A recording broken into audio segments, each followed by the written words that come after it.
In his 1949 book, The Hero with a Thousand Faces, Joseph Campbell stated the narrative pattern of the monomyth as: a hero ventures forth from the world of common day into a region of supernatural wonder.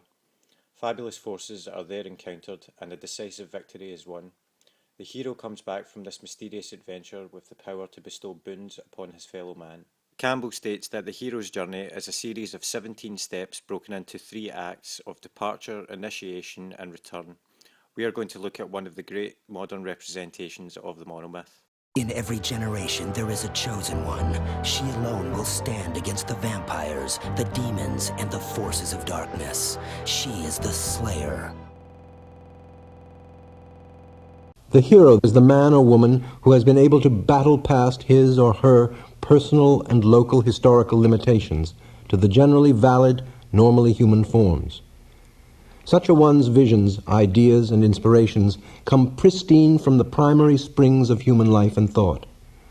The hero has died as a modern man, but as eternal man, perfected, unspecific, universal man, he has been reborn. His second solemn task and deed, therefore, is to return then to us transfigured and teach the lesson he has learned of life renewed. We first meet Buffy on her first day at Sunnydale High, where she encounters many of the typical experiences of the first day. She has a meeting with the principal. Welcome to Sunnydale. A clean slate, Buffy. That's what you get here. What's past is past. Meets new people. Xander is me. Hi. Willow, right? Why? I mean, hi. Hi, I'm Cordelia. I'm Buffy. Until she finds herself without a textbook and has to go to the library. Long, long ago, there lived a king whose daughters were all beautiful. But the youngest was so beautiful that the sun itself, who had seen so many things, simply marveled every time it shone on her face. Now close to the castle of this king was a great dark forest, and when the day was very hot, the king's child would go out into the wood, and to pass the time, she would take a golden ball, toss it up, and catch it, and this was her favorite plaything.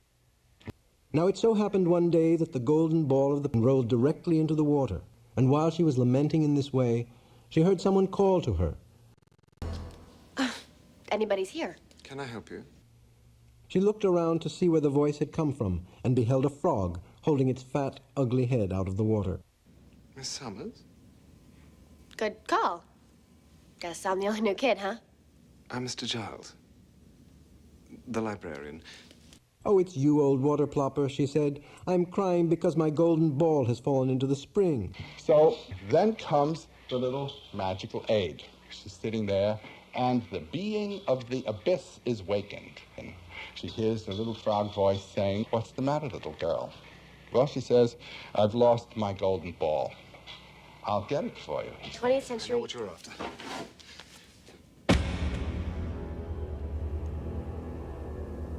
That's not what I'm looking for. Are you sure? I'm way sure. My mistake. So what is it you said? The myths and folk tales of the whole world make clear that the refusal is essentially a refusal to give up what one takes to be one's own interest. The future is regarded not in terms of an unremitting series of deaths and births, but as though one's present system of ideals, virtues, goals, and advantages were to be fixed and made secure. When Rupert Giles places the book entitled Vampire and states that it is specifically for Buffy, she immediately rejects the implication as it threatens her present system, and she promptly removes herself from the library. But unknown forces will draw her back. Well, I would have been blue, and she said that.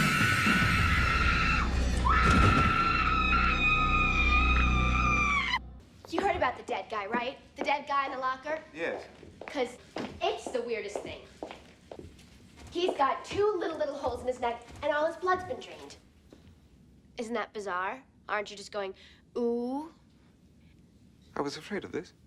Well, I wasn't. It's my first day. I was afraid that I was going to be behind in all my classes, that I wouldn't make any friends, that I would have last month's hair. I didn't think there'd be vampires on campus, and I don't care. Then why are you here? tell you that I don't care, which I don't, and have now told you. You really have no idea what's going on, do you? You think it's coincidence you're being here? That boy was just the beginning. Oh, why can't you people just leave me alone? Buffy relents until Giles pushes her to embrace her powers. Point is, a Slayer should be able to see them anyway. Without looking, without thinking. Can you tell me if there's a vampire in this building? Maybe. You should know. Even through this mass and this din, you should be able to sense them. Well, try. Reach out with your mind. You have to hone your senses, focus until the energy washes over you, until you feel every particle of it. There's one. Where? Right there, talking to that girl.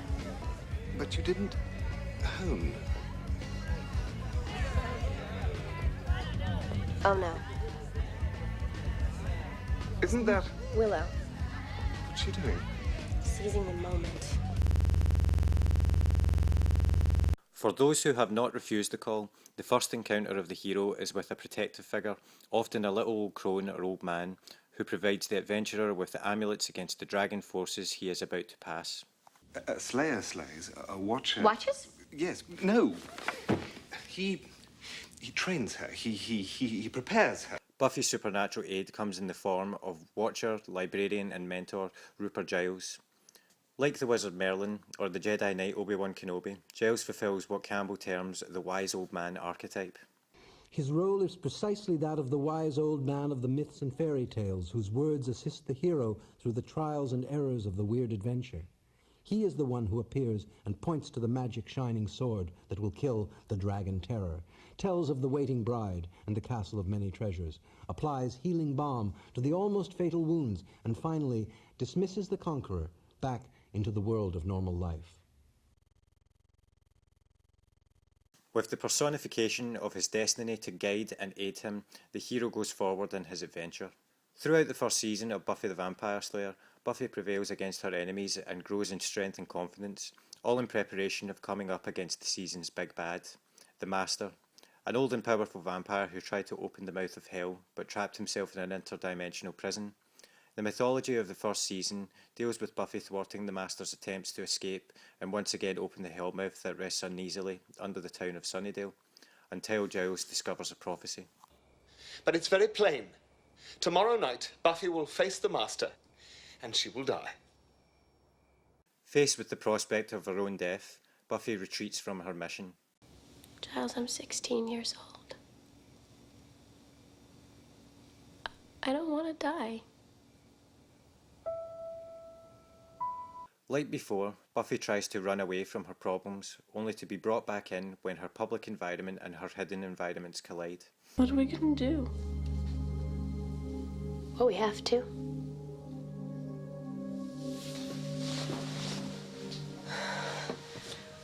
Promise me you'll stay in tonight, okay?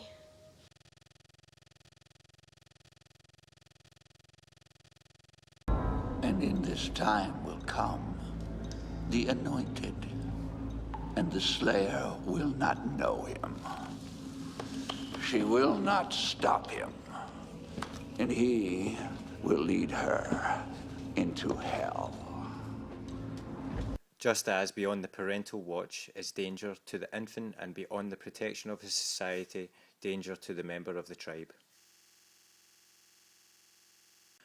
The idea that the passage of the magical threshold is a transit into a sphere of rebirth is symbolised in the worldwide womb image of the belly of the whale.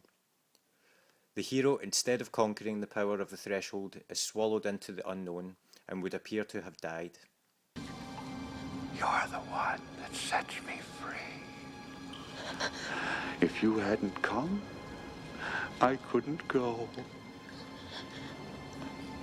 Think about that.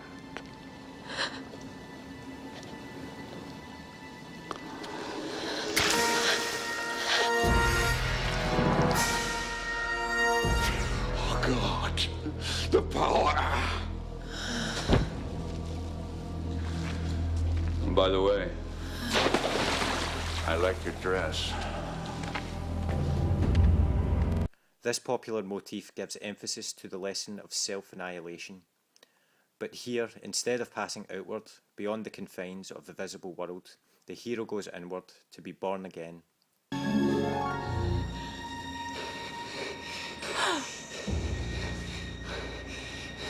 Buffy.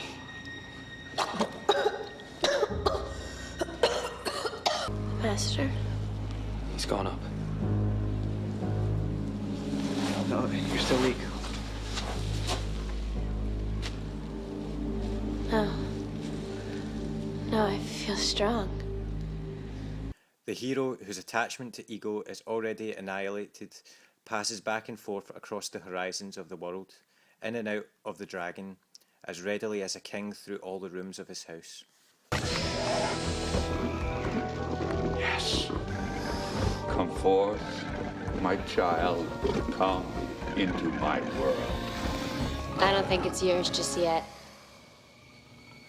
You're dead.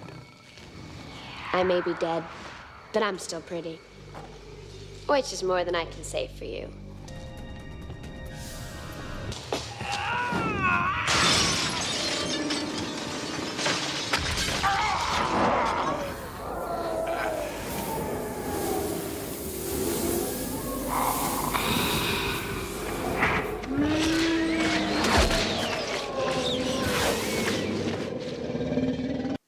And therein lies the power to save, for all his passing and returning demonstrate that though all contraries of phenomenality, the uncreate imperishable remains, and there is nothing to fear.